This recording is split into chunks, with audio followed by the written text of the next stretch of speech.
Here are 20 fast little facts about me that my best friends probably don't even know. I have a serious obsession with skincare. I am a very proud Aquarius and I'm the epitome of it. So if you look up the characteristics of an Aquarius, you'll probably see a picture of me. I have a weakness for a Southern accent. I mean like New Orleans. I went pre-med and I'm also a biology major. Before YouTube, I spent the majority of my life in sales and it's actually still a passion of mine. I'm very much a loner. I have trypophobia really bad. I detest feminism. My mother is a therapist and my dad was a politician. My father died when I was 12 from cancer of the duodenum. Anybody doesn't know what the duodenum is? It's a very small organ that sits right next to the liver. I get very irritable if I don't have time to myself every single day. I don't like a lot of people around me. I am a huge supporter and advocate for therapy because I believe everybody needs it because shit, life is hard. I could watch boxing and MMA all day. I drink 1 to 2 gallons of water every single day. To this day, I don't know how to ride a bike. I'm a certified life coach. I've never been a club person, but I love lounges. My favorite drink is horchata. For anybody that doesn't know what that is, it's a spiced drink. It's freaking delicious, but I try not to drink it too much because it's super high in calories.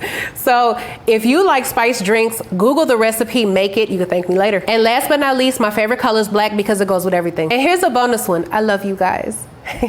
So with that being said, until the next video, I'll see you guys later.